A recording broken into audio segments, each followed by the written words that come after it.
Bueno, estamos en vivo ya, Marian. Sí, en vivo ¿Me ya puedes confirmás? hablar. Perfecto. Confirmado. Muy bien. Tengan todos buenos días. Para quienes no me conocen, soy Leo Rodríguez, miembro de la comisión directiva del IADEM. Y hoy tienen la mala fortuna de que sea yo quien me encuentre encargado de darle la bienvenida al inicio del ciclo de conferencias del IADEM, instituto que fue fundado bajo la premisa de promover el permanente análisis crítico de la realidad jurídica que incide sobre la realidad minera argentina y asimismo a generar iniciativas para su mejoramiento desde un punto de vista eminentemente técnico y alejado de cualquier filiación político-partidaria.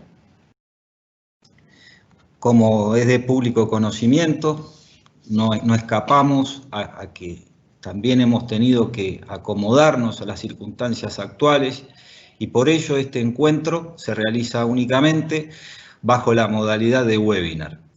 Tan pronto como la situación sanitaria se normalice, implementaremos nuestra política de llevar a cabo los cursos, seminarios y congresos bajo la modalidad presencial con transmisión en directo a la web, porque nuestra intención es que todos los asociados del IADEM tengan acceso a las capacitaciones que brindemos. Y hoy por hoy el IADEM es un instituto federal con la gran mayoría de sus asociados radicados en el interior del país. Desde ya les agradecemos su participación y muy especialmente su carácter de asociados. Ustedes son el motor del IADEM, por eso queremos que lo sientan como propio y que el instituto sea un espacio donde puedan canalizar inquietudes y llevar adelante los proyectos en los que tengan interés. Por ello, los alentamos a participar activamente, haciéndonos llegar sugerencias, proyectos e iniciativas. Los invitamos en este sentido a que visiten la página del IADEM para conocer el detalle de los cursos, información sobre novedades legales y artículos de opinión. Y los invitamos a que nos hagan llegar sus artículos de opinión, que con mucho gusto los someteremos a un comité de expertos encargado de analizar todos los trabajos que recibimos para luego proceder a su publicación. Queremos transmitirles también nuestra felicidad y entusiasmo por la favorable recepción que ha tenido el IADEM en la comunidad minera argentina. Ya contamos con casi 350 asociados de todo el país y nuestras comisiones, entre ellas Derecho Federal, Compliance, Derecho Provincial, Comunidades Locales, Derecho Ambiental y Desarrollo Sostenible, Impuestos y finalmente Regulación del Litio, están trabajando a pleno en proyectos e iniciativas. Desde ya nuestro agradecimiento y reconocimiento a todos los integrantes de las comisiones por la impecable labor que vienen llevando a cabo. En el curso del tiempo iremos haciendo conocer los resultados de sus trabajos. Agradecemos también la labor de los miembros de la comisión directiva, ya que han logrado establecer directivas claras para el crecimiento del instituto sin renunciar a sus valores fundacionales. Finalmente, nuestro agradecimiento a Marvalo Farrell y Mayral por habernos facilitado la plataforma para llevar a cabo este webinar y a todos los auspiciantes que nos acompañan, entre ellos Newmont, Minera Santa Cruz, Pan American Silver, Sales de Jujuy, Veladero, Estudio Randle, Alfaro Abogados, Estudio Bruyú y el Estudio Becar Varela. A continuación, Diego Parravicini, vicepresidente del Instituto Argentino de Derecho para la Minería, hará la presentación formal de los expositores que nos acompañan en esta jornada. Desde ya, muchas gracias por acompañarnos. Muchas gracias, Leo. Bueno, me toca presentar a los expositores. Un lujo para IADEM tener estos expositores en esta primera charla. Se trata de Tai Such, licenciada en Ciencias Geológicas de la Universidad Nacional del Sur, TAI viene trabajando desde hace más de 14 años en el sector minero, alternando en la función privada y pública. Ella trabajó en exploración y explotación minera en diferentes empresas privadas y fue también directora de análisis y desarrollo de proyectos mineros en la Secretaría de Minería de la Nación. Actualmente, TAI se desempeña como jefe de sostenibilidad social en Pan American Silver Argentina. Por otro lado, nos acompaña y tenemos el gusto también de tenerlo con nosotros Daniel Jerez. Daniel es geólogo de la Universidad Nacional de Córdoba y contador público nacional de la Universidad Nacional de Córdoba. Es profesor de Geología Minera y Evaluación de Proyectos en la Universidad Nacional de La Rioja. Trabajó en la Secretaría de Minería de Córdoba y fue consultor privado de empresas mineras. Fue director nacional de promoción minera de la Secretaría de Minería de Nación y actualmente Daniel se desempeña como jefe de planeamiento y evaluación de proyectos de Pan American Silver Argentina. Antes de darle la palabra a estos expositores de lujo que nos acompañan en este primer webinar de IADEM, un par de avisos parroquiales sobre la dinámica del webinar. El webinar se va a desarrollar en dos bloques. Hoy es el primer bloque y el segundo va a ser el 10 de junio. No hace falta para los que ya se inscribieron volver a inscribirse, pero sí van a recibir un nuevo link para que se suban al próximo evento del 10 de junio. Y bueno, ahora van a empezar Daniel y TAI y 15 minutos antes del cierre, es decir, a las 12:45 va a haber espacios para algunas preguntas que se formulen y se puede formular preguntas vía, si van a la pantalla hay un signo de interrogación, ahí formula la pregunta y nosotros las vemos y vemos de formularlas en esos 15 últimos minutos si hay tiempo y va todo bien. Así que bueno, les paso la posta a Daniel y a TAI y bueno, obviamente me sumo a los agradecimientos y a las palabras iniciales de Leonardo. Bueno, adelante.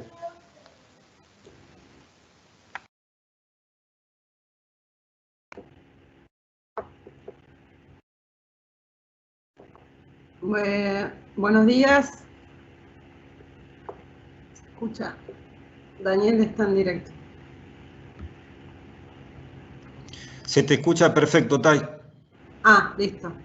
Bueno, primero queríamos agradecer, bueno, en particular a IADEM por la invitación y por la propuesta de la temática para poder mostrar un poquito lo que es la industria minera, dar algunos conceptos que nos parecen esenciales para poder entender un poquito más de lo que es esta maravilla en la que nosotros nos hemos volcado tantos años. Y agradecer también a Pan American Silver por darnos la oportunidad de participar en este evento. Por mi parte, espero que disfruten de la presentación. Son conceptos que destacamos nosotros y bueno, muchas gracias por estar todos presentes.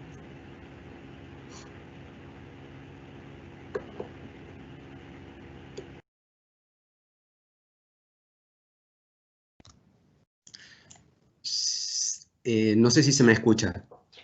Se te escucha perfecto, Daniel. Gracias. Y también, bueno, agradecer al Instituto Argentino del Derecho Minero por la invitación, por honrarnos con esta invitación a dar una presentación sobre algunos temas generales de geología y economía minera. Creemos que es importante que los que trabajamos en este sector tengamos algunos elementos más de comunicación de los que todos manejamos dentro de la especialidad que tenemos, y la idea de esta presentación es llevar a quienes en general no son del sector más duro de la minería en cuanto a geología, a geólogos o ingenieros de minas, sino a otros profesionales que trabajan en esta industria, algunos conceptos generales que pensamos que pueden ser interesantes para que los manejen. Así que, de nuevo, el agradecimiento al instituto y también a la empresa que nos ha permitido la participación en este seminario. Vamos con la presentación.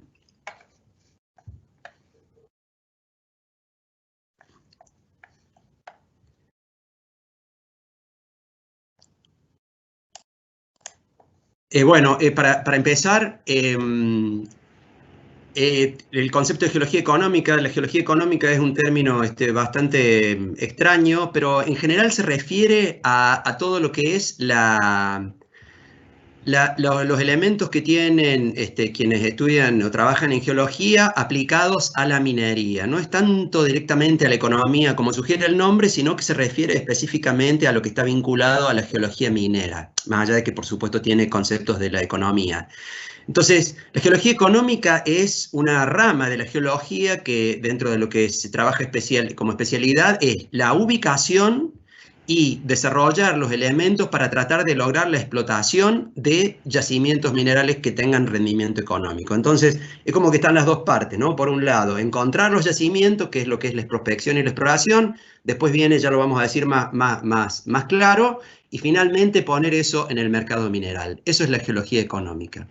Y la geología minera es una ciencia también que está vinculada y que combina los principios de la geología económica con la ingeniería de minas para el desarrollo del recurso mineral. O sea que estas dos subdisciplinas, digamos, están ligadas íntimamente y finalmente la geología minera es la aplicación de todos los conceptos de la geología vinculados a la minería. Y ahí tenemos un espacio de colaboración con donde nos cruzamos fundamentalmente y trabajamos en conjunto con los ingenieros de minas.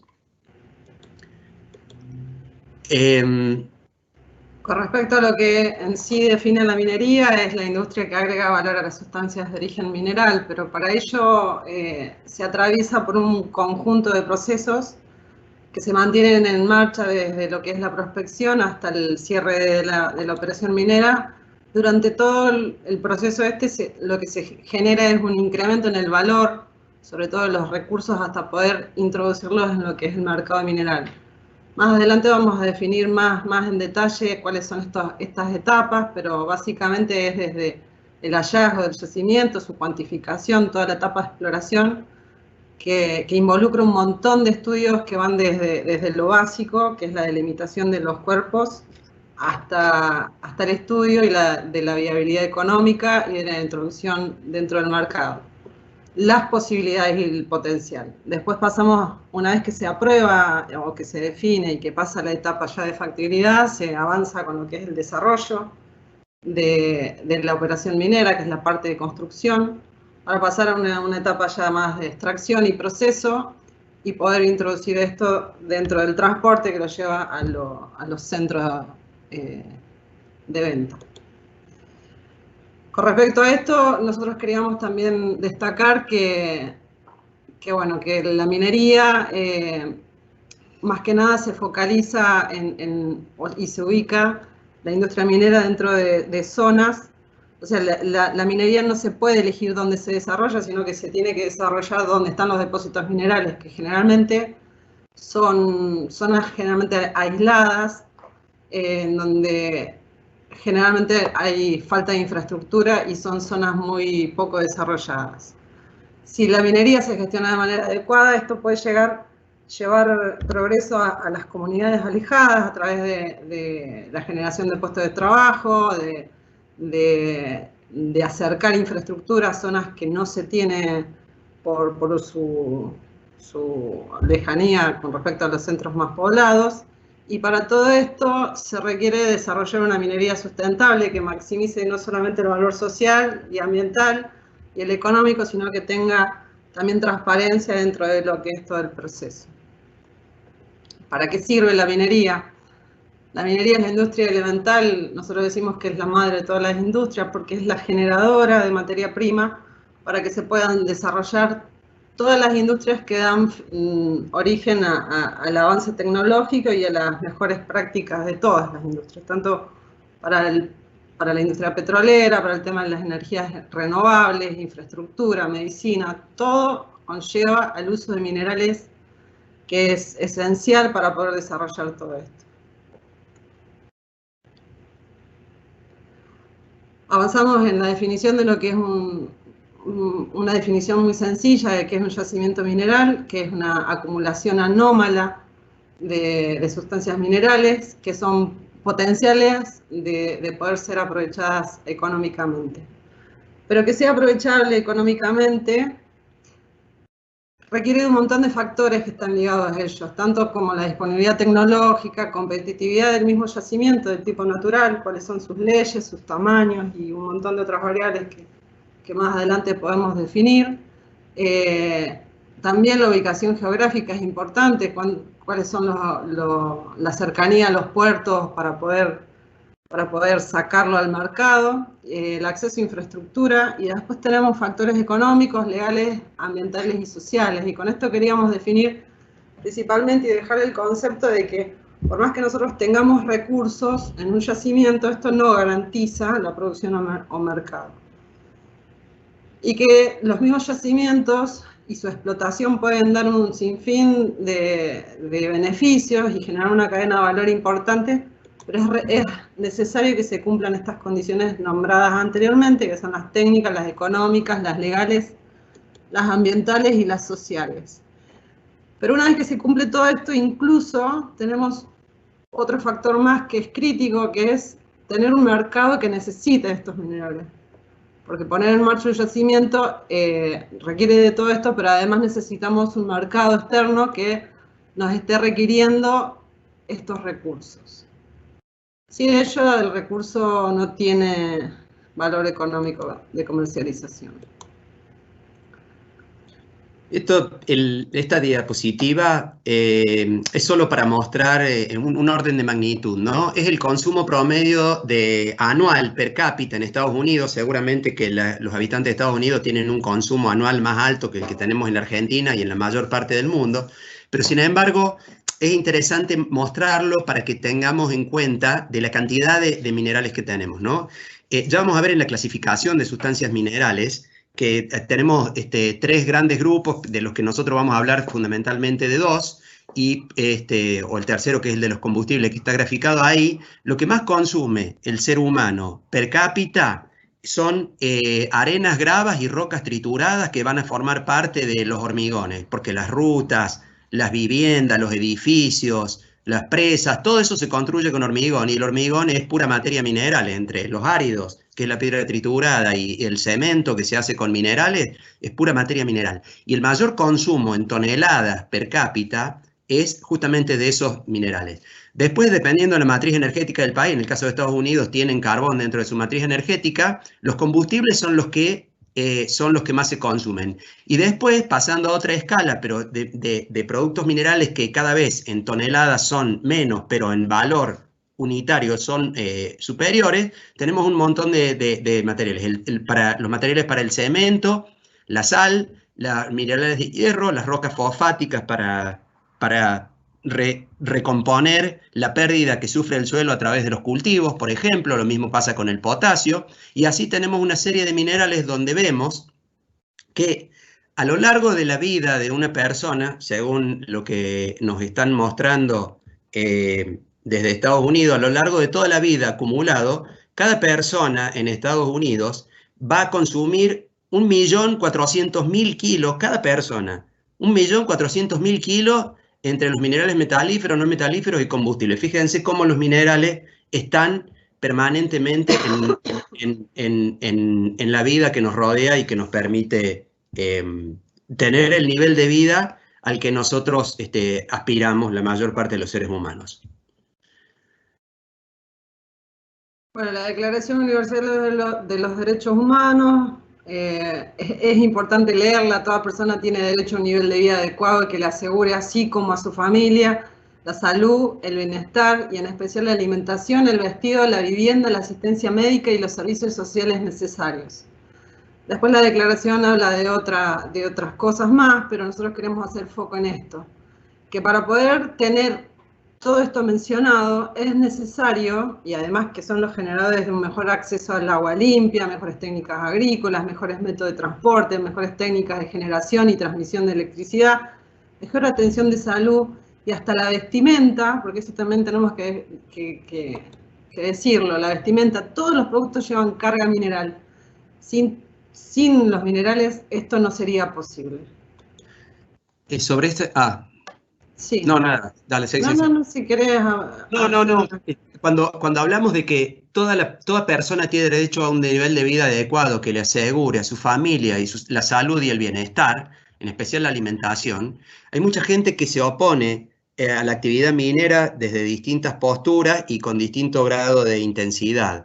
Pero la verdad es que todas esas cosas no se consiguen si no tenemos una industria minera. Pero además, la minería es una llave para que muchos sectores alejados de regiones de distintos países, en general no desarrollados, la única oportunidad que tienen, y por eso nosotros por ahí en varias opciones, en varias diapositivas de la presentación o de esta charla, vamos a hablar de que los minerales son una oportunidad.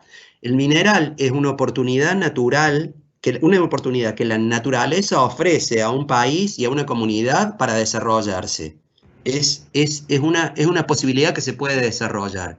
Y a veces es la única posibilidad que tienen, porque cuando una población está a 400 kilómetros de una línea eléctrica o está a 600 kilómetros de un puerto, no tiene muchas posibilidades, a veces por el clima, por la geografía o por lo que sea, de desarrollar otra fuente de generación de recursos que sea la minería. Y la minería, cuando se instala, lleva una enorme cantidad de elementos que permiten a esa comunidad progresar en ese momento y a partir de ahí establecer la base para un desarrollo a partir de otras actividades. Bueno, nosotros queríamos mostrar también la minería en relación a los ODS. Los ODS son los Objetivos de Desarrollo Sustentable, que representan la Agenda para el Desarrollo Global post-2015. Son 17 objetivos acordados entre 193 países y estados representantes en septiembre del 2015. Estos ODS cubren todos los aspectos de la vida, se aplican en todos los países y no solamente en países en desarrollo. Están informados por un largo historial de consultas públicas, que son más de 7 millones de respuestas que encargaron esta encuesta global, que es Mi Mundo de Naciones Unidas. Para poder alcanzar estos ODS es importante y es casi imposible sin la participación del sector privado, del cual la industria minera tiene una gran importancia. Según el Pacto Global de Naciones Unidas, los ODS tienen un potencial de guiar a las empresas en sus inversiones a largo plazo y priorizando la forma estratégica y establecimiento de estos objetivos. ¿A qué hace referencia esto? A un mejor planeta, a una mejor calidad de vida y a poder llegar a tener condiciones mejores de vida para cada uno de estos objetivos. ¿Qué pasa con la industria minera? La industria minera puede influir tanto en forma positiva como negativa en la consecuencia de estos objetivos. O sea, eso va a depender también de cada empresa en cómo lleva este plan en desarrollo para poder mitigar los efectos negativos y para poder fortalecer las cosas positivas. ¿Cuáles son las cosas positivas que trae la industria minera? Fomenta el desarrollo económico, facilitando oportunidades de empleo digno, desarrollo empresarial, el incremento de los ingresos fiscales, que también conlleva una mejor economía a nivel regional y local, y establece vínculos con el tema infraestructural. Muchos de los minerales que produce el sector minero son elementos constitutivos esenciales de tecnología, infraestructura, energía e incluso la parte de agricultura, como mencionó Daniel, a través de los agrominerales y las mejores técnicas de aprovechamiento de la tierra. Nosotros queríamos destacar estos objetivos que son para nosotros los más importantes dentro de lo que es la industria minera, que fortalecen el fin de la pobreza, el tema de la energía asequible y no contaminante, trabajo decente y crecimiento económico, industria, innovación e infraestructura, acción por el clima, y uno que es muy discutido, que es la vida de los ecosistemas terrestres, en cómo también se castiga un poco a la industria minera en que destruye los ecosistemas. Pero no nos olvidemos de que generalmente la industria minera se asienta donde no hay parques naturales, provinciales, reservas.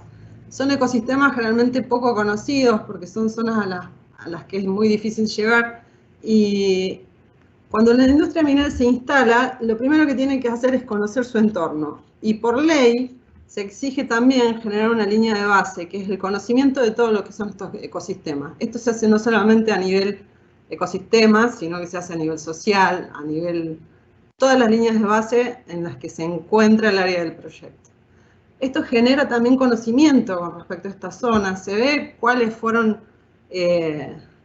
los más delicados, aquellos que han sufrido algún efecto por el cambio climático, y se fortalece a través de programas de mejoramiento y un montón de cosas que se aplican desde las empresas, y esto ayuda muchísimo a cuidarlos.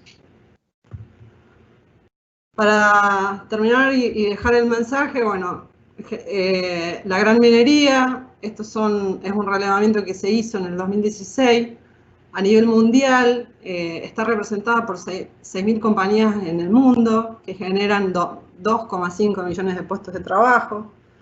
La industria minera, como mencionamos recién, se localiza en lugares remotos, menos desarrollados, y esto genera empleo, innovación y la capacidad de desarrollar encadenamientos productivos, porque no nos olvidemos también de que la minería no solamente trae la industria minera, sino que fortalece el desarrollo de otros proyectos paralelos a través de la llegada de la infraestructura. Acerca de, bueno, a nivel ICMM, en los países de ingresos bajos y medio, la minería comprende hasta el 90% de la inversión extranjera directa, hasta el 60% de las exportaciones totales, 20% de los ingresos del gobierno y, bueno, un montón de estudios que se han hecho que son innumerables. Pasamos a clasificación de sustancias minerales. Cortito para la clasificación de sustancias, porque muchas veces oímos hablar de metales, de minerales metalíferos y de rocas para la construcción, y la idea es mostrar, como todas las cosas, un universo de objetos se puede clasificar según distintos criterios. Un criterio es la clasificación industrial. Entonces tenemos que, no se ve bien la diapositiva, Tai. Ahí está. La clasificación primaria es en 3 grupos: minerales energéticos, metalíferos y rocas y minerales industriales. Los energéticos son, bueno, carbón, gas y petróleo, y ahí se incluye el uranio, porque el principal uso del uranio es justamente para la generación de energía atómica. Los metalíferos, que en función del desarrollo histórico se clasificaron en ferrosos, de base y preciosos. Los ferrosos son todos los que están ligados a la industria del acero, el resto son los de base, y los preciosos son aquellos que tienen un valor unitario excepcional. En este sentido es importante mencionar de que, a pesar de que los metales preciosos tienen un valor unitario altísimo por 2 razones: por la escasez y la otra por la utilización en joyería o como atesoramiento de valor, tienen montones de aplicaciones industriales, porque tanto el oro como la plata como el platino tienen propiedades excepcionales para determinados usos que, a pesar de su valor unitario altísimo, son utilizados por estas propiedades. Y finalmente, el grupo de las rocas y minerales industriales, que son en general de más bajo valor, sobre todo los que son las rocas para la construcción. En general, esos sí se desarrollan por empresas que son pequeñas o medianas, en general abastecen en general a los mercados locales, en general se ubican cerca de los centros de consumo, cerca de las ciudades. ¿Por qué? Porque por tener un valor unitario bajo, no soportan mucho costo de transporte y de flete, y por eso se trata de ubicar los yacimientos relativamente cerca de los centros de consumo. Y el otro grupo, el de los minerales industriales, ya son minerales que en general pueden tener un valor relativo un poco más alto que de las rocas para la construcción, y se utilizan en infinidad de industrias, ¿no?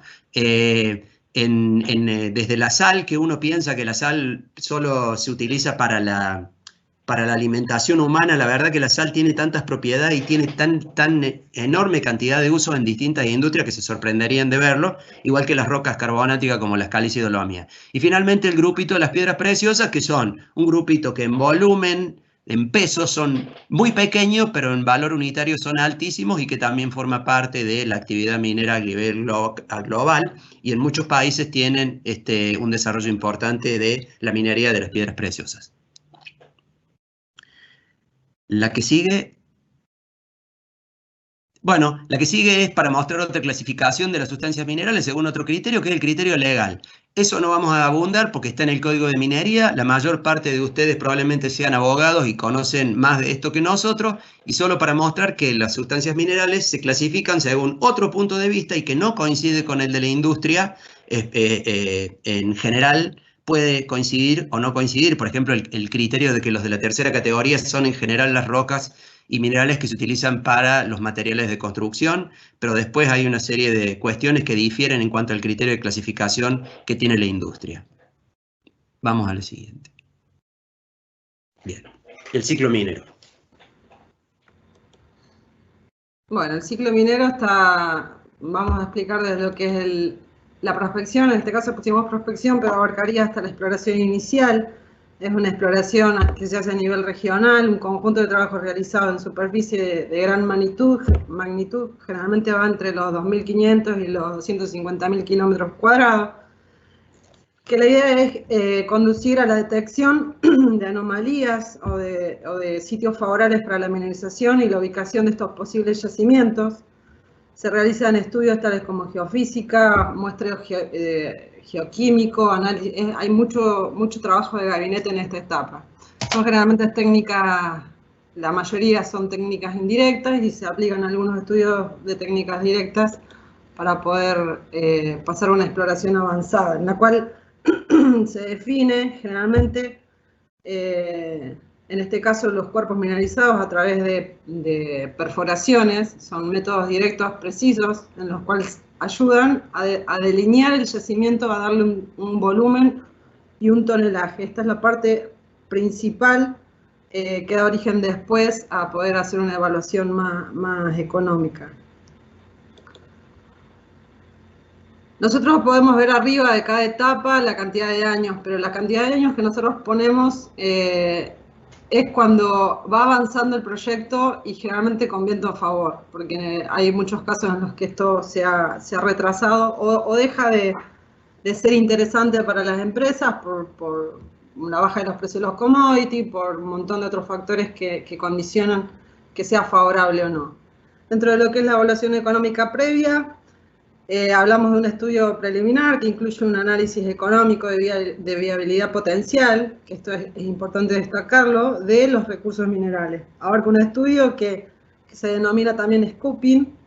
El PEA puede basarse también en recursos minerales tanto medidos, indicados como inferidos, o una combinación de ellos. Pasamos a lo que es una prefactibilidad, en donde ya se introduce un poco el tema del estudio y la ingeniería de lo que va a ser la mina, que es una ingeniería básica en este caso. Incluye un análisis financiero basado principalmente en supuestos razonables sobre las condiciones y consideraciones mineras, tanto de procesamiento, análisis metalúrgico. Acá existe ya todos los factores económicos, comerciales, legales, ambientales y sociales, para poder empezar a definir reservas.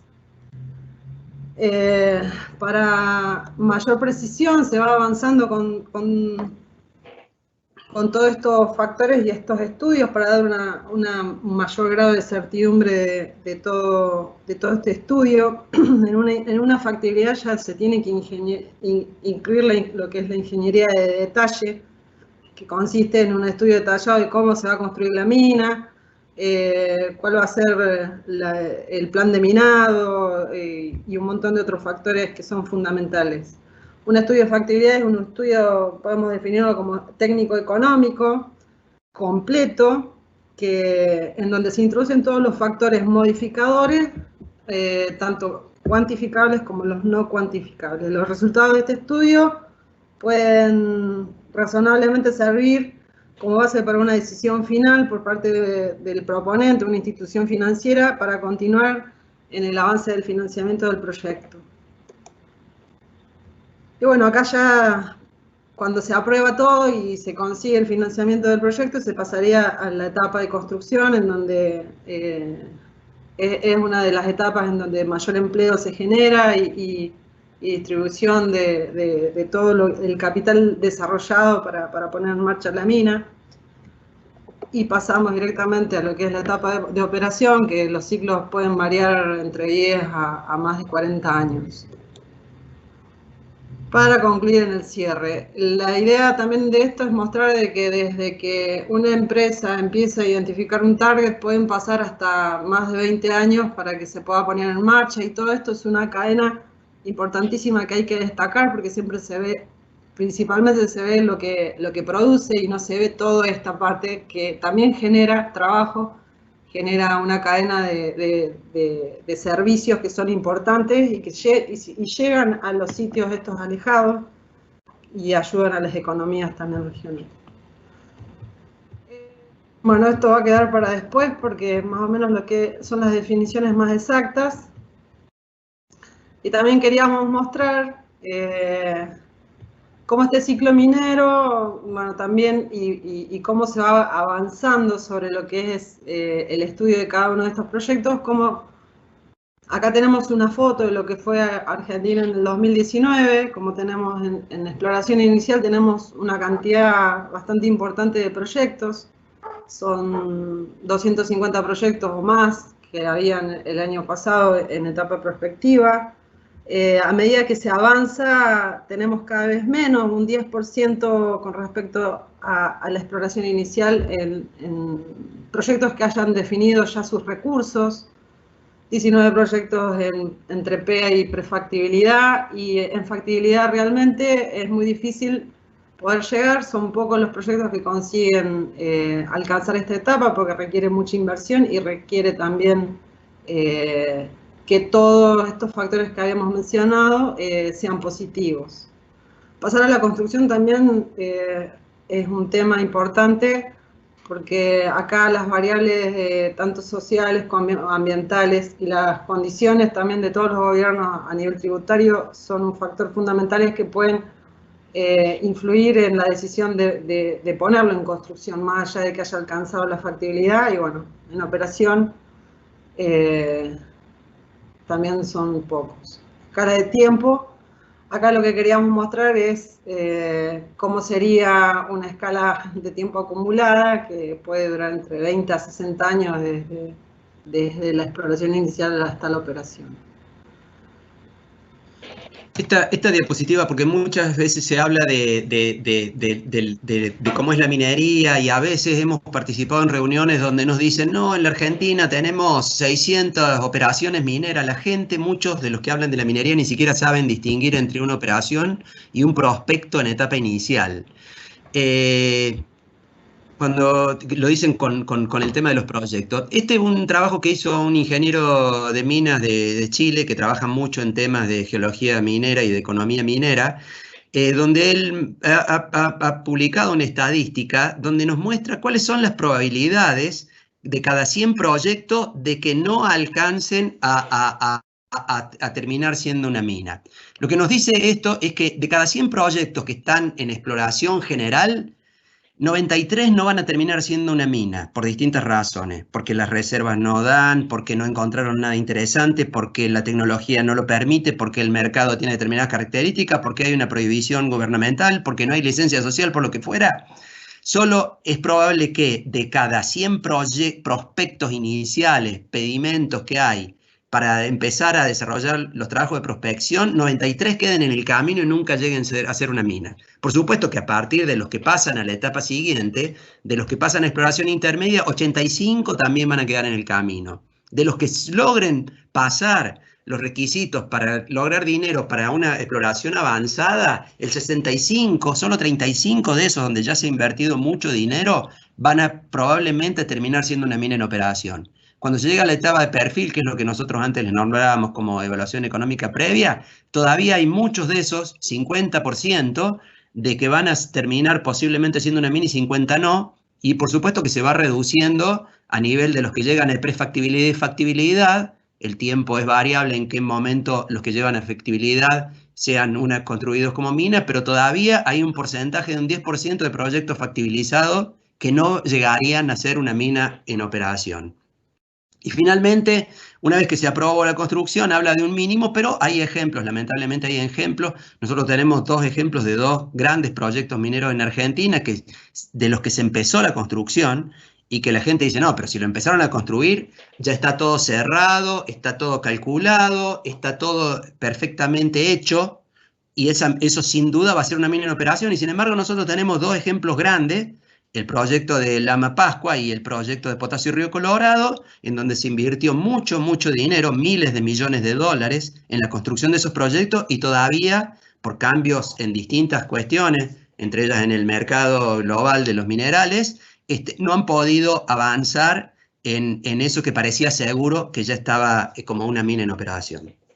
Este es un gráfico clásico que muestra cómo a medida que nos desplazamos en el tiempo hacia la derecha y que vamos superando los escollos para conseguir dinero, para seguir avanzando en el proyecto, el riesgo va decreciendo hacia la derecha y las inversiones van creciendo en una escala logarítmica, como dice a la izquierda, las inversiones necesarias para el paso siguiente.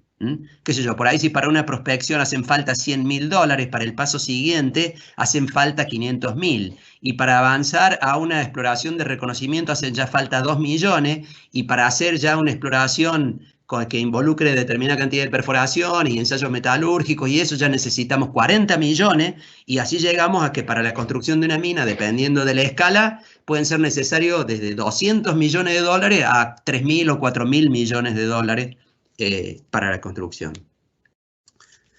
Este gráfico es súper interesante, pero no vamos a tener tiempo, así que lo vamos a pasar rápido, solo para mostrar que además de estos criterios de exploración básica, de lineamiento, desarrollo y operación minera que están en rectángulos, hay otras cuestiones que son las que tienen influencia sobre estos temas y que son la ocurrencia de depósitos minerales y la demanda de minerales. Eso es lo que motoriza la selección de ambientes de exploración, y a partir de allí vamos a lo que es el comienzo de la actividad minera, que es la exploración básica. Pero vamos a...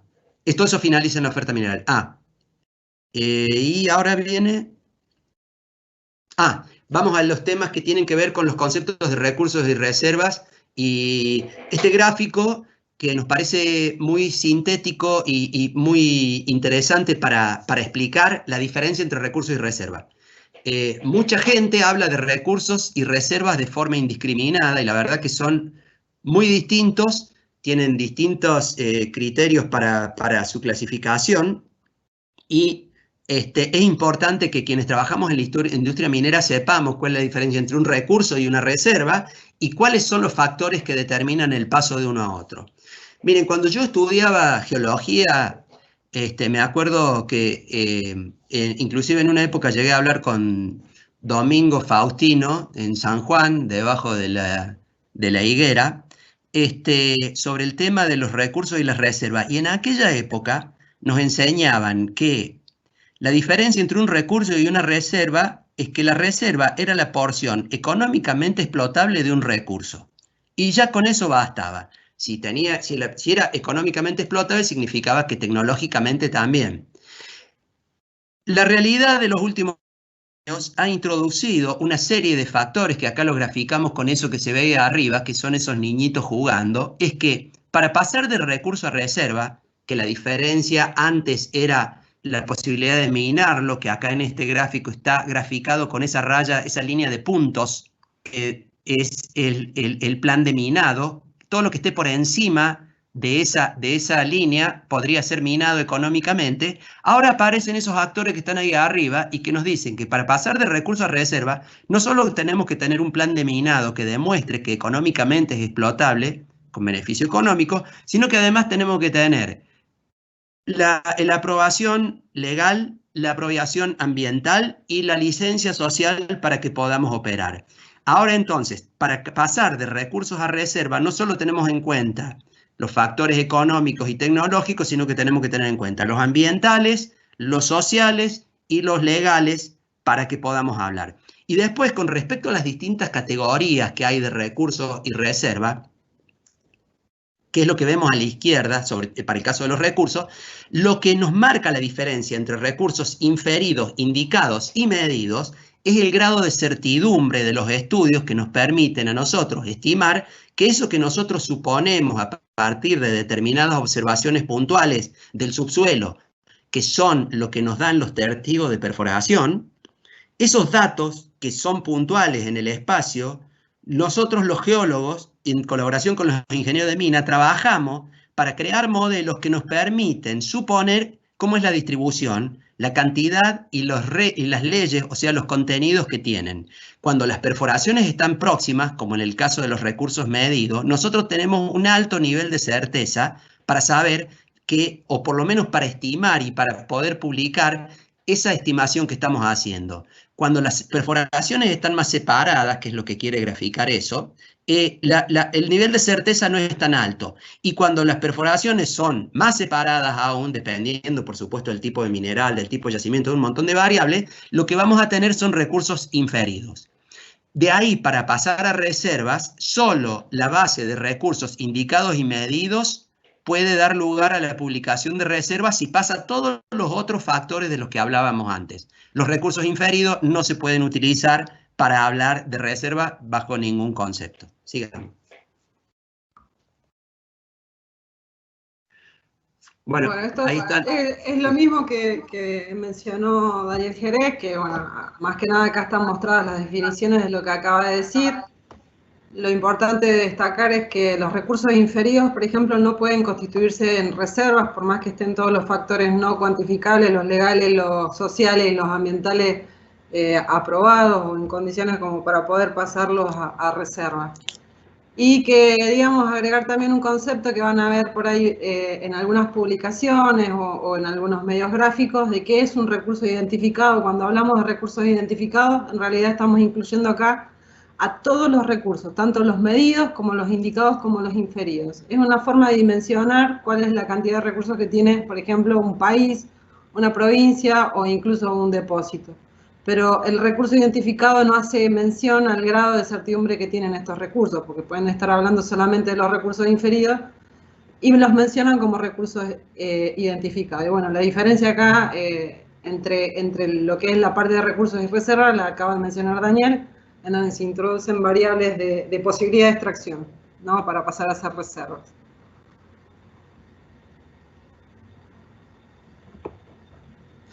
Este gráfico es lo mismo que antes y ahí les quiero destacar un tema que tiene que ver con lo que les voy a comentar ahora, que tiene que ver con lo que dice arriba, que antes no se incluía y que son los resultados de exploración. Y ya vamos a empezar a hablar del CRISCO, que es un comité internacional que fija normas generales de cómo se deben publicar informes sobre recursos y reservas. ¿Y por qué fijar normas? Y porque la industria minera, sobre todo la industria exploratoria, que es la de más alto riesgo y es la que se encarga de ubicar y dimensionar los depósitos minerales, se financia en una gran proporción en las bolsas de valores de distintos países.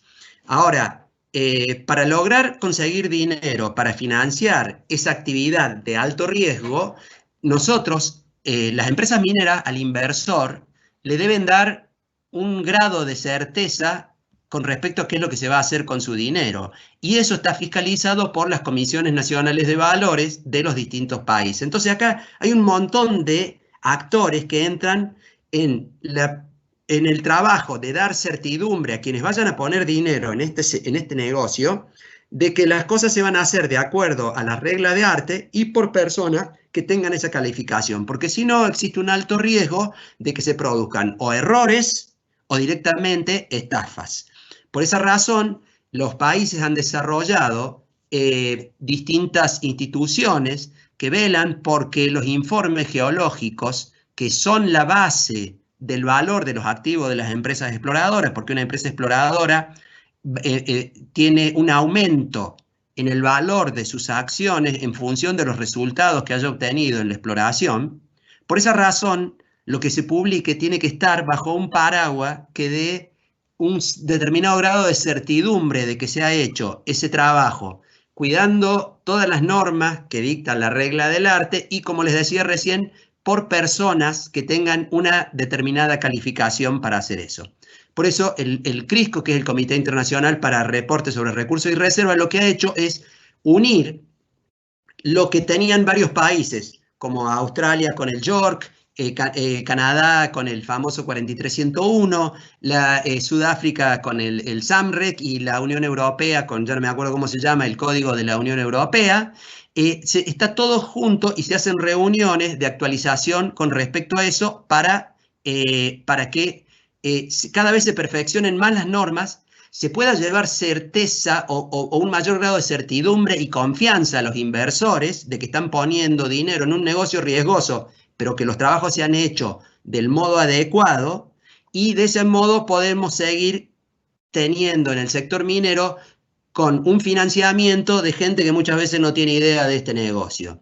Es importante, es muy importante para el financiamiento de las juniors y que son las empresas en general que se dedican a la exploración, el trabajo que se realiza a través del CRISCO y de los códigos. En Argentina, solo para comentarles, tipo aviso parroquial, como se dice siempre, hace ya varios años que la Asociación Argentina de Geólogos Economistas, el Consejo Asesor Permanente para el Ejercicio de la Geología, el Consejo Superior de Geología y el Colegio Argentino de Ingenieros de Minas y la Secretaría de Minería de la Nación trabajaron para que en Argentina, se sigue trabajando, exista un código propio y que exista una comisión calificadora para las personas que pueden firmar este tipo de reportes. Es un trabajo que todavía está en marcha, está bastante avanzado y ya probablemente este año haya más novedades con respecto a eso. Y otro concepto que tiene que ver con la minería y que está muchas veces en la discusión y que queremos poner sobre la mesa es el tema de que los recursos minerales son recursos no renovables. Muchas veces, con respecto a esa característica, mucha gente habla de que tenemos que dejar los recursos, no explotarlos ahora porque hay que dejarlos para las generaciones futuras, o de que se van a acabar los recursos y que por eso tenemos que poner, por ejemplo, impuestos o contribuciones extraordinarias, o que tenemos que declarar como estratégico un determinado recurso porque hay poco y cada vez hay menos. Bueno, nosotros queremos poner un poco de algunas observaciones sobre eso para que tengamos en cuenta con respecto a la importancia de que se traten de recursos no renovables. Y lo primero que vamos a ver es que esto es un gráfico que muestra el aumento del consumo de distintos tipos de minerales desde el año 1970 hasta el 2005. Lo que vemos, como es lógico de esperar, por el crecimiento de la población, pero además, no solo por el crecimiento poblacional, sino porque cada persona cada vez consume más minerales, cada uno de nosotros pretendemos tener un nivel de vida más alto y más confortable, y todo eso lleva a que utilicemos cada vez más minerales. Por esas dos razones, el crecimiento de la demanda y la extracción de recursos minerales que son no renovables crece. Si nosotros tomáramos esto bajo estas consideraciones, eso nos llevaría a pensar, lógicamente, que como es algo que se empieza a agotar y que del que cada vez hay menos, el precio va a subir. Como está sucediendo con los cigarrillos actualmente, que como no hay cigarrillos, sube el precio de los cigarrillos. Bueno, la verdad es que la historia nos muestra, en el análisis que les estoy mostrando, que desde el año 1900 hasta ahora, que es donde más se han utilizado minerales a nivel de la humanidad, por todos los cambios que ha habido en el consumo, pero además por el aumento vertiginoso de la población, contrariamente a lo que nos diría la teoría de que como se trata de recursos no renovables, cada vez tenemos menos y eso llevaría a aumentar el precio, ustedes van a ver que todos los tres gráficos que uno muestra para todos los minerales, otro para los minerales industriales y otro para el cobre, los precios de toda la sustancia han venido bajando de precio a lo largo de la historia, a pesar de que cada vez extraemos más. Un caso aparte es el que está abajo a la derecha, que es el oro, que tiene características especiales por aquello de la reserva de valor, y es algo muy interesante para que los economistas les expliquen eso. Pero en general han bajado. Y la pregunta es, ¿por qué? ¿Cómo puede ser que si cada vez tenemos menos, bajen más? Bueno, uno de los temas tiene que ver con los avances tecnológicos. Lo que muestra ese cuadro es cómo ha venido bajando el precio del cobre desde el año 1870, donde han pegado saltos en el precio del cobre, son saltos importantes, siempre hacia abajo. ¿Por qué?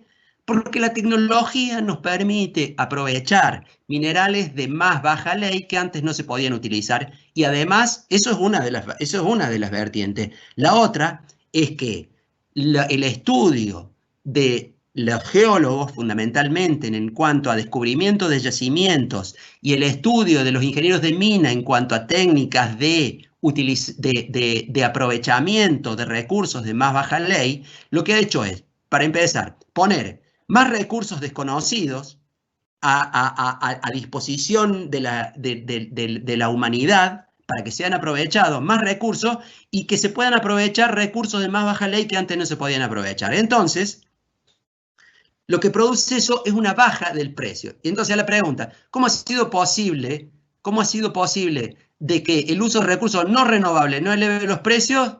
Y esto es muy simple. La humanidad, por suerte, tiene un recurso que es fundamental, que es la ciencia y la tecnología. Si nosotros nos cerramos al avance de la ciencia y la tecnología en una postura típica de la Inquisición, probablemente hoy tendríamos que los precios de los minerales estarían subiendo. Ahora, si somos inteligentes en la humanidad y seguimos aplicando nuestro intelecto para lograr que todos vivamos mejor, inclusive aquellos que tienen menos recursos, y eso nos permita aprovechar los recursos minerales, vamos a mejorar. Un ejemplo más que damos es con respecto al tema del litio. Fíjense que del año 2003 al 2006 empezó a aumentar el consumo del litio por el tema de las baterías, y en este gráfico lo que mostramos es la cantidad de años en el que las reservas y recursos de litio alcanzaban para abastecer a la demanda. Lógicamente que por el aumento de demanda y el consumo de litio conocido, la cantidad de años venía decreciendo. ¿Por qué? Porque se estaba consumiendo un recurso no renovable. Entonces, en el año 2003 había recursos para 641 años de uso de la humanidad, de los recursos conocidos. Sin embargo, ¿eso qué pasó? El uso del litio provocó, por un lado, un aumento del precio. El aumento del precio estimula la inversión en nuevas tecnologías y en nuevos descubrimientos. Entonces, las empresas exploradoras de litio empezaron a conseguir dinero tironeado por la demanda de litio, y los que investigaban en tecnologías de aprovechamiento del litio también consiguieron fondos para investigar cómo mejorar el aprovechamiento. Y fíjense la paradoja. En lugar de que cada vez tengamos menos años de recursos de litio para el aprovechamiento por la humanidad, cada vez tenemos más. Esto es para mostrarle de que esta característica de la no renovabilidad de los recursos minerales no es una cuestión tan relevante como muchas veces se le quiere poner, y cuando se quiere poner algún tipo de restricción a la explotación de un mineral o, por ejemplo, declararlo estratégico. La verdad es que hay que analizar todo lo que tenemos en recursos y hay que analizar el tamaño del mercado y el futuro del mercado para pensar en ese tipo de medidas.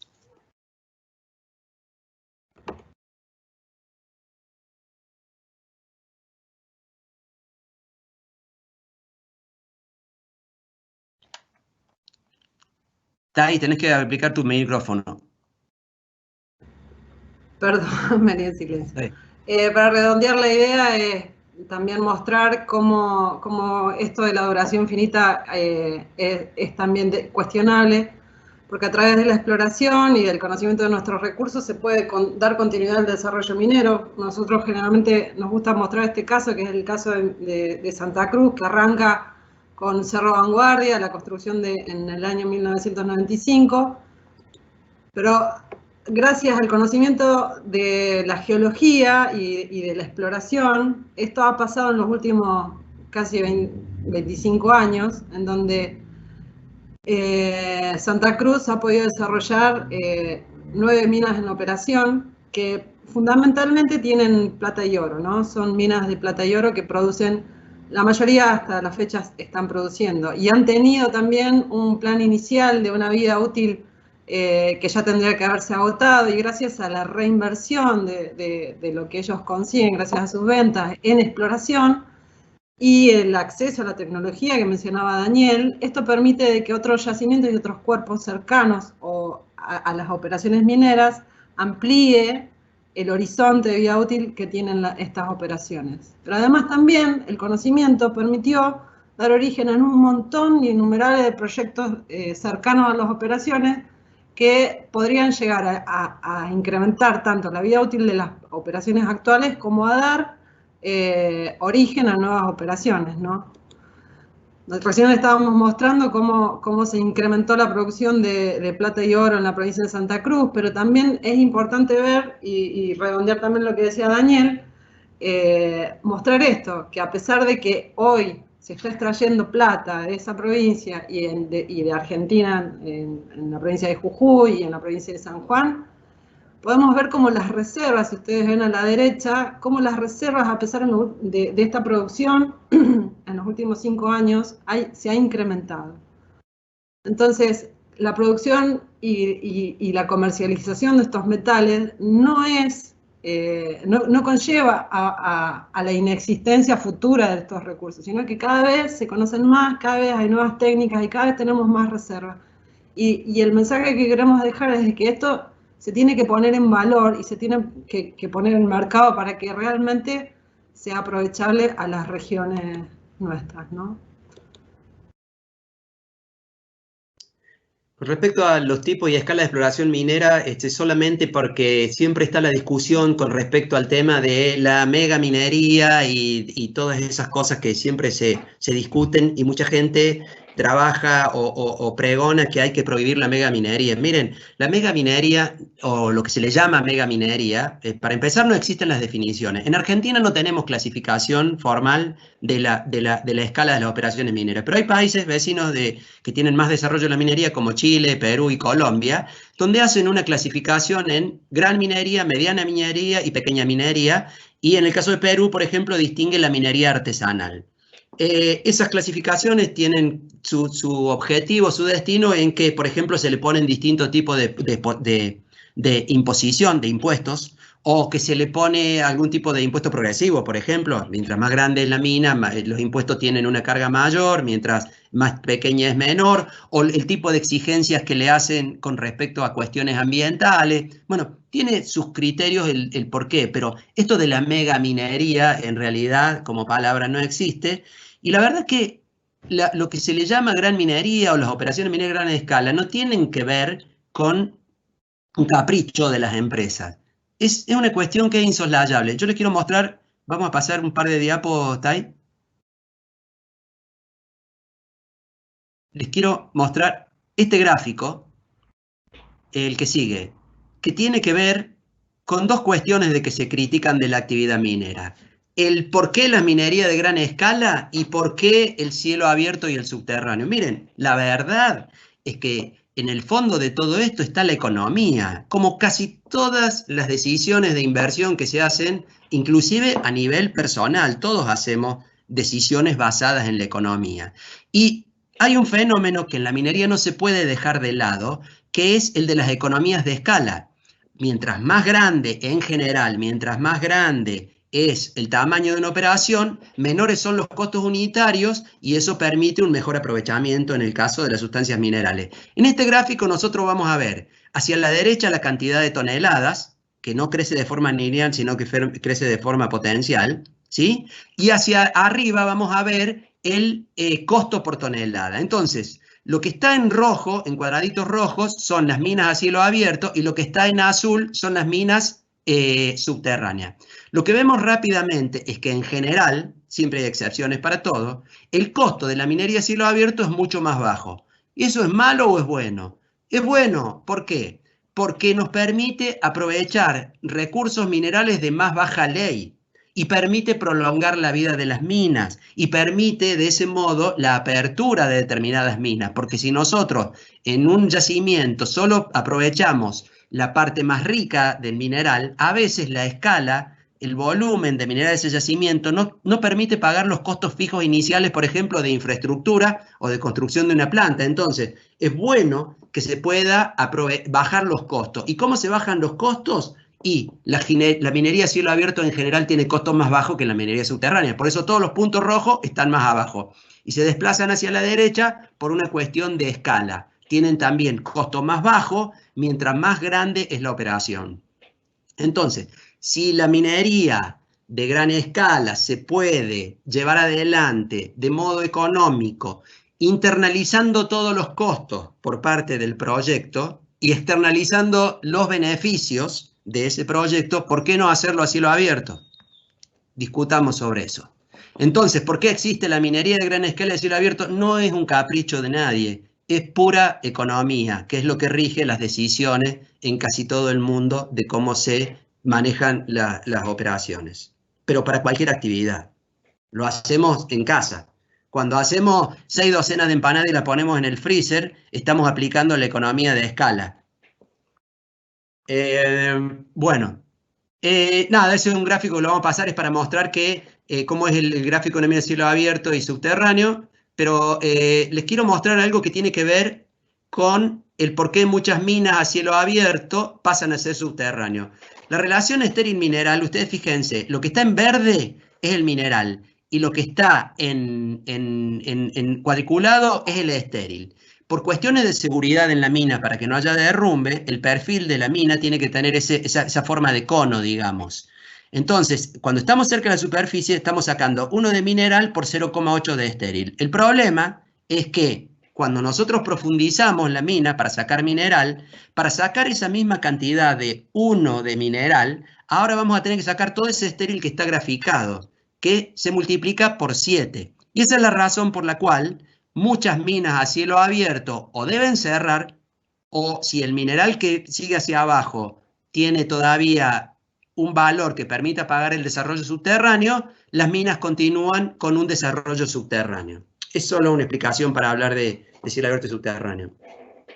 Como estamos flojos de tiempo, vamos a hablar de leyes minerales, que es la ley mineral, es la ley mínima, la ley de corte, es la ley mínima que permite pagar los costos. En un yacimiento, los elementos valiosos se distribuyen de forma irregular y se concentran en determinados sectores donde superan un determinado valor económico que permite extraerlos. Entonces, si nosotros tenemos, la siguiente TAI, nosotros tenemos este es un corte vertical de un yacimiento, un perfil idealizado, ¿no? En donde tenemos las leyes de cobre, en función de lo que se ve hacia abajo en colores, las leyes de cobre de ese yacimiento. Después de los estudios que han hecho los geólogos, los ingenieros de mina, se llegó a que en las condiciones económicas que había, ese yacimiento se puede explotar de modo económico hasta donde está la línea azul. El problema es si cambian las condiciones económicas, o si cambia, por ejemplo, cambia el precio, baja, o si suben los costos, o si suben los impuestos. ¿Qué es lo que puede pasar cuando pasa eso? Y lo que pasa es que vamos a tener que cambiar la ley de corte, y esto que nosotros teníamos, vamos a la siguiente TAI, a donde teníamos 1.500 millones de toneladas con una ley de corte de 0,3%, ya no va a ser posible explotarlo, porque, por ejemplo, bajó el precio del metal, o porque aumentaron los costos, o porque nos han subido los impuestos, y es probable de que ese yacimiento solo se pueda desarrollar explotando las partes más ricas de un yacimiento.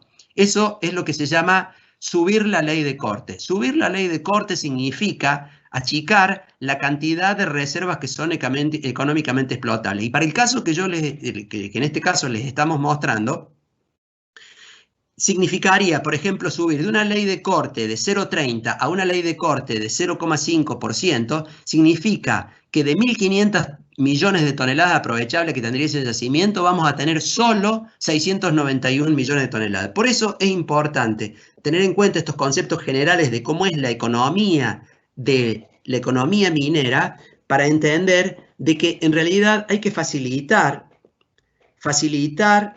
las posibilidades desde el punto de vista económico de que los yacimientos se puedan explotar hasta lo último que permita la economía. Porque si recargamos de costos a un proyecto minero, lo que estamos haciendo es recortar la vida útil de ese yacimiento.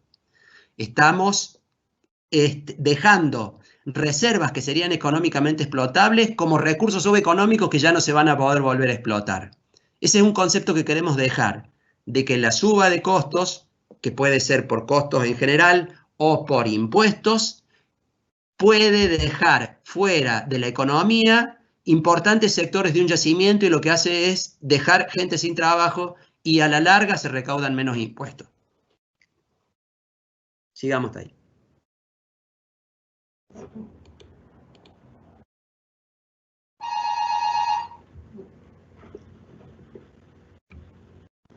Bueno, con respecto a lo que es tipo de escala, lo que también hay que mencionar es que dentro de lo que es la minería artesanal y en pequeña escala, esto también en todo el mundo hay miles de millones de personas que trabajan en la minería de pequeña escala.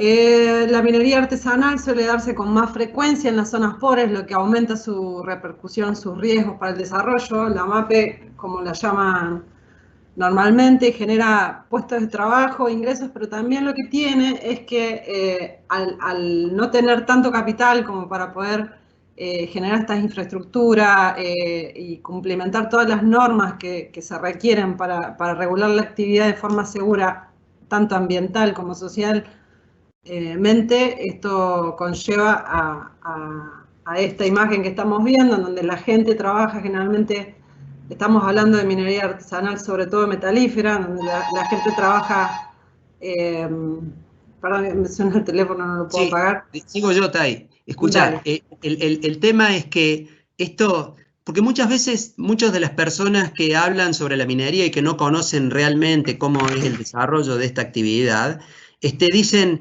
debiéramos desarrollar la minería, pero todo a pequeña escala.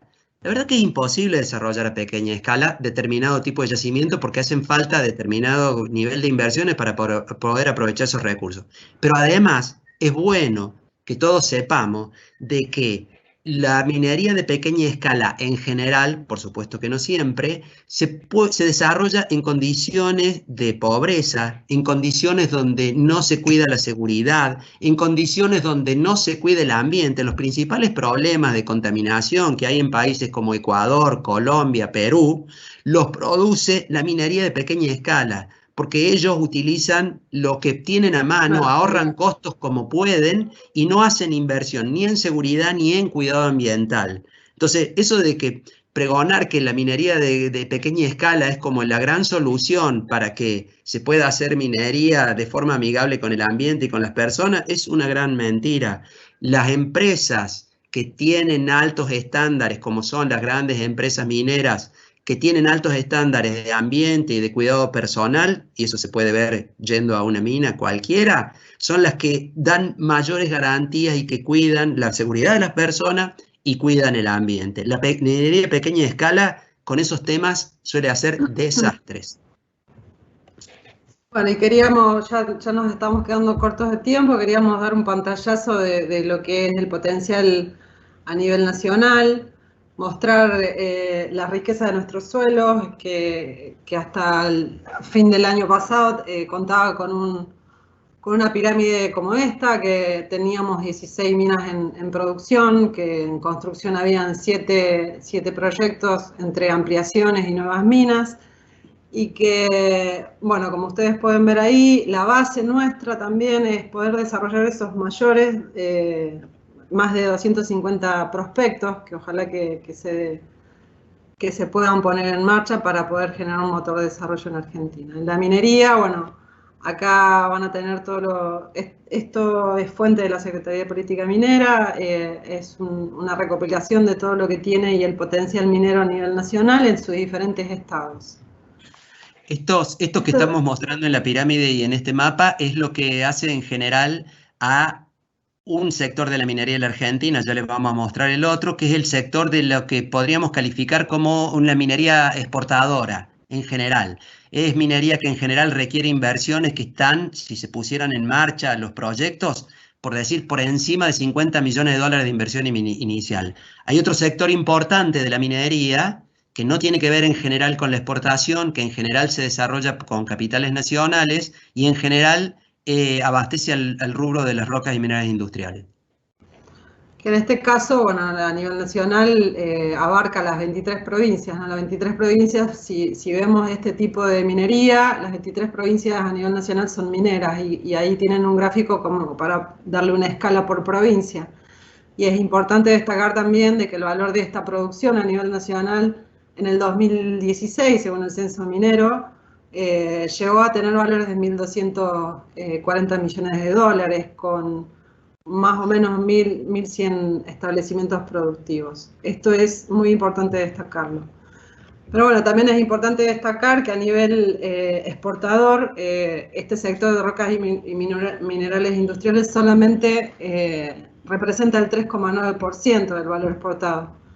Pero a nivel volumen es importante destacar que es el 78% del volumen exportado. Bueno, esto es como para mostrar dónde estaba posicionado el sector minero en el año 2018 y el aporte que hizo a todo lo que fue el complejo minero, quedó en el 6º lugar. Pasamos a lo que es la industria minera. Sí. Hablando de ya un poco desmenuzando o tratando de desagregar esos valores de las exportaciones mineras, ahí está la evolución de la producción de las exportaciones mineras en millones de dólares desde el año 2003 hasta el año 2018, donde vemos que siguiendo un poco la curva de lo que fue el boom de los precios de los commodities minerales, eso acompañó el desarrollo de una cantidad de minas en nuestro país que permitió aumentar las exportaciones mineras. Vemos la importancia que tuvo el cobre en ese momento. Acá también en este gráfico hay un poco de efecto precio, ¿no? La suba de los precios de los minerales hizo que en el combinado de precios por cantidades, en el año 2010, 2011 y 2012, tuviéramos el pico de exportaciones. Pero hay un poco ahí que tiene que ver con el precio, en volúmenes no es tanto. También podemos ver que importante rol que tenía el cobre desde el año 2003 como hasta el año 2014, más o menos, por las exportaciones de minera lumbrera, y que lamentablemente con el potencial que tenemos de cobre no se ha puesto en marcha otra mina de cobre. Vemos cómo el oro fue tomando paulatinamente un rol preponderante, que es lo que está en amarillo, dentro de las exportaciones mineras de la Argentina. El oro ha sido el principal motor de las exportaciones mineras de la Argentina. Y después tenemos la plata y el litio. Yendo hacia abajo hacemos un poquito de zoom, dejando el oro y el cobre de lado para poder analizar qué es lo que pasó con lo demás, y vemos que la plata es quien ha tenido principalmente una participación en esas exportaciones, dejando los otros dos de lado, y en los últimos años apareció el litio, porque se puso en marcha un nuevo proyecto en el año 2015 y se aumentaba un poco la producción, y por el efecto precio del litio llegó a tener un papel importante dentro de las exportaciones. Acá en una distribución geográfica vemos que desde el punto de vista de lo que son las exportaciones mineras, el 95% de las exportaciones, esto también es una publicación de la Secretaría de Minería de la Nación, que es muy interesante de mirar cómo vemos que en cuatro de las provincias de la Argentina son las responsables del 95% de las exportaciones mineras, y vemos cómo, bueno, Jujuy ha tenido algunos altibajos, pero por ejemplo, entre el litio y la puesta en marcha de Chinchillas para sustituir, y esto tiene que ver con el concepto de la continuidad del desarrollo minero, ¿no? Fíjense que Jujuy tuvo un pico de producción de plata con Pirquitas, y cuando esa mina empezó a decrecer, empezó la producción de Chinchillas con la planta de Pirquitas. Entonces, la producción de plata de Jujuy se mantuvo a partir de esto, que es un concepto de que la minería se desarrolla no a partir de un solo yacimiento, sino como una cuestión regional o integrada. En Catamarca tuvo una baja importante por la salida de la producción de minera lumbrera, y San Juan, fundamentalmente por el efecto precio, porque tiene el pico en el año 2010 al 2012, la producción se ha mantenido relativamente, y la provincia que ha crecido de modo sostenido es la provincia de Santa Cruz, incorporando cada vez más minas a la producción, fundamentalmente de oro. Por último, la importancia de que la minería es una oportunidad, y que ojalá que se lleven adelante políticas que permitan la inversión para sostener la producción minera, porque este escenario que se plantea acá del 2020 al 2030 es el escenario de la caída de exportaciones si no se incorporan nuevas minas, exceptuando las de litio, que en este caso se han considerado como que se incrementaría la producción de litio. Caería la producción, por ejemplo, como se ve claramente, del oro, de la plata y de otros minerales, del zinc y del plomo, y si no abrimos nuevas minas o no incorporamos nuevas reservas a las operaciones existentes, vamos a tener un decrecimiento de las exportaciones mineras de la Argentina. Por eso es importante que las políticas acompañen, que sean competitivas. Exactamente, lo que dice Tai, seamos competitivos para atraer inversiones, porque minerales hay en todos los países del mundo. Tenemos que ser lo suficientemente competitivos como para que parte de esa inversión global venga a la Argentina, para que podamos seguir desarrollando minas e incorporando nuevas reservas. Y por último, un escenario optimista. Sí, nos acompañan las decisiones políticas del mundo, no sabemos qué va a pasar con el coronavirus y qué es lo que va a pasar con la economía global después de esta pandemia, pero un escenario optimista nos muestra de que podríamos pasar de las alrededor de 3.200, 3.400 millones de dólares anuales de exportación en un escenario optimista y fundamentalmente motorizado por el cobre y el litio en cuanto a crecimiento y algo de oro y plata, podríamos llegar a tener 12.500 millones de dólares de exportación para el año 2030. Y Vamos esta sobre la, ahora. Un sí, último mensajito, Leonardo, perdón, pero no lo queremos dejar de decir, decilo, Tai. Sí, sí. el último mensaje que queríamos dar también es destacar también esto de la competitividad y también mencionar y desmitificar una de las cosas que se plantean siempre, de que los países del primer mundo vienen a países como el nuestro a llevarnos los minerales, ¿no? Esto es un ranking desde el 2012 al 2019, base SNL, también está publicado en la página de la Secretaría de Política Minera, en donde se muestra cuáles son los destinos más interesantes y más elegidos por las empresas exploradoras para explorar, y nosotros estaríamos como, digamos, dentro del top 10 en algunos años, pero lo que queremos mostrar también es que en cada año se han invertido aproximadamente, solamente en exploración, es un promedio de 9.000 millones de dólares, que en años pico, en los que el precio de los commodities, como en el 2012, se ha duplicado esta cifra, ha llegado a más de 20.000 millones de dólares.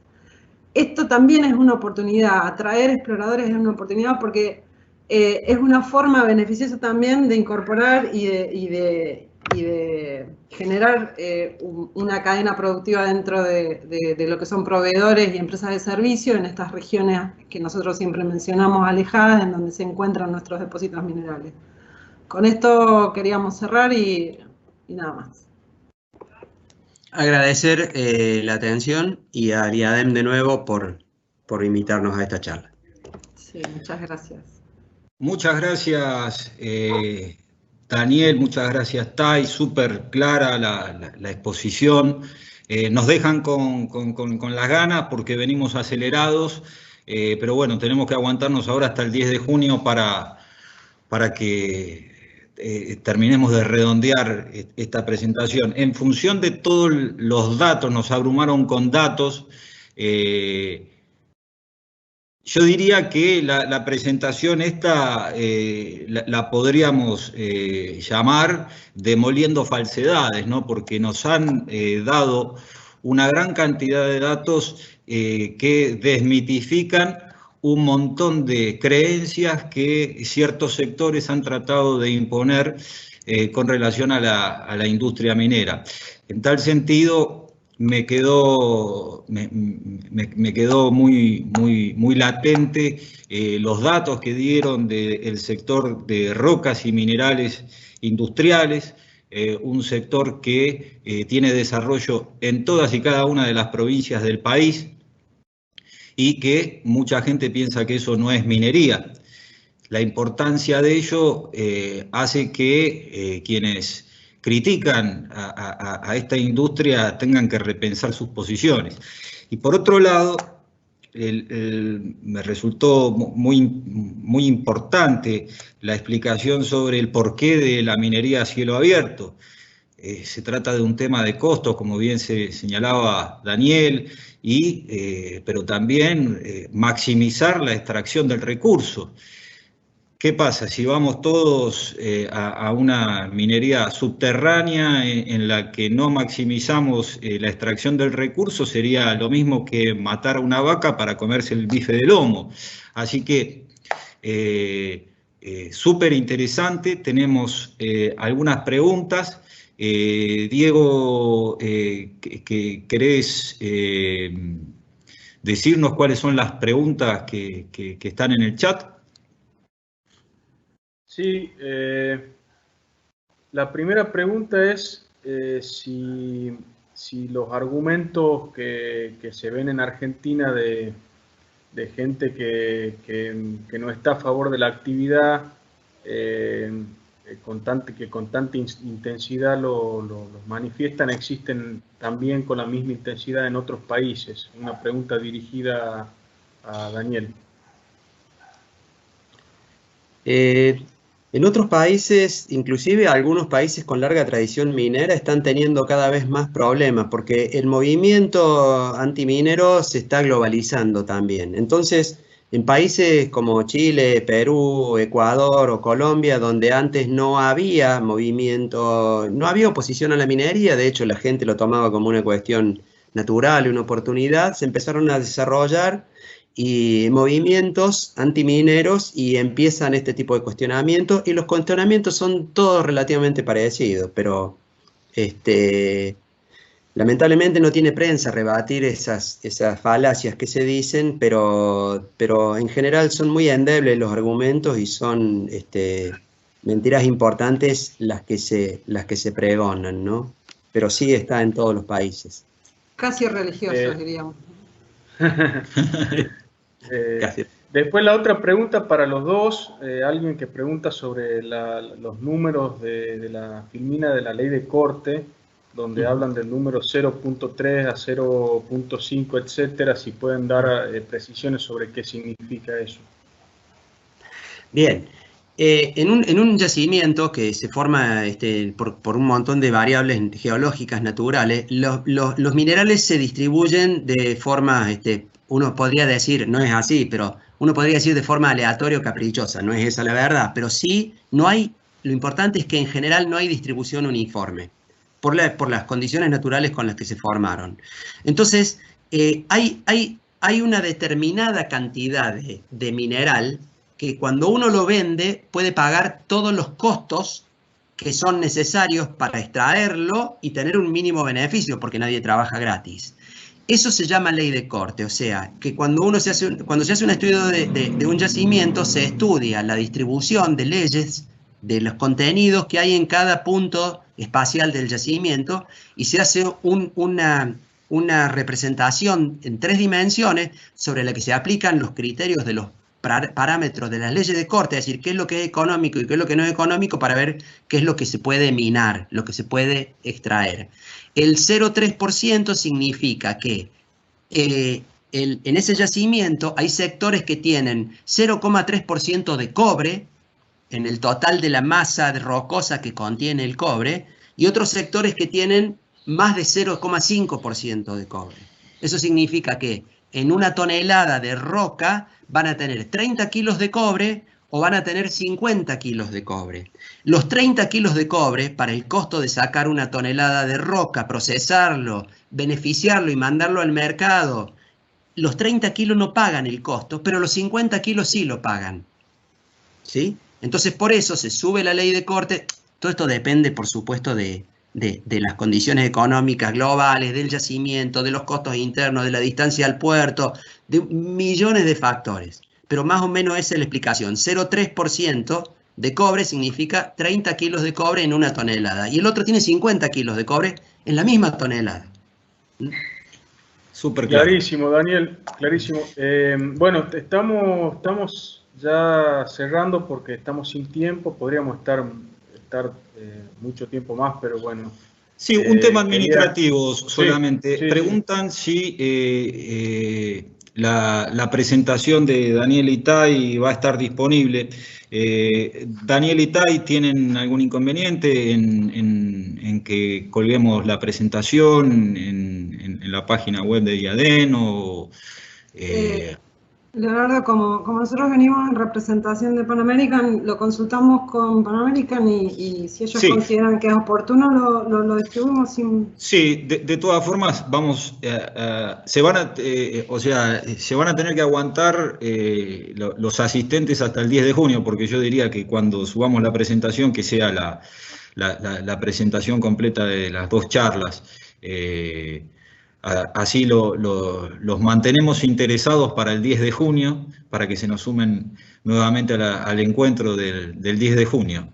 Diego, ¿alguna reflexión final? Sí, una reflexión final. Bueno, la verdad que estamos muy agradecidos porque realmente la presentación y los datos tan objetivos que han proporcionado Daniel y Tai sirven para enriquecernos, enriquecer nuestro lenguaje minero y conocer mejor el negocio.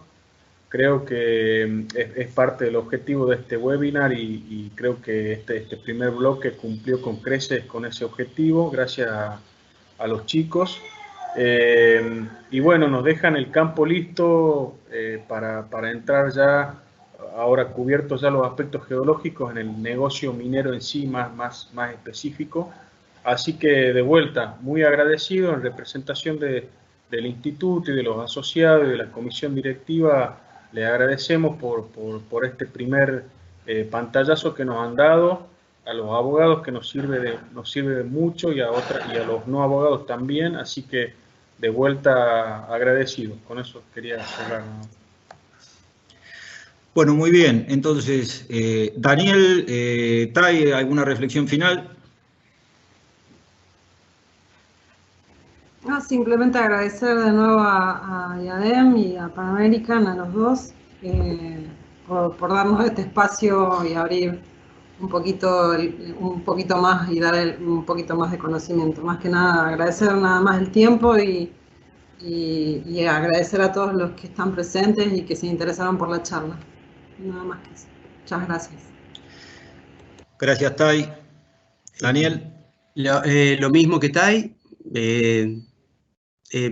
Una felicitación por la iniciativa del Instituto Argentino y que incorporen dentro de lo que ustedes trabajan este tipo de temas que seguramente todas las charlas que vengan nos van a fortalecer a los que trabajamos en este sector en cuanto a conocimiento en distintos aspectos que nos van a permitir un mejor trabajo y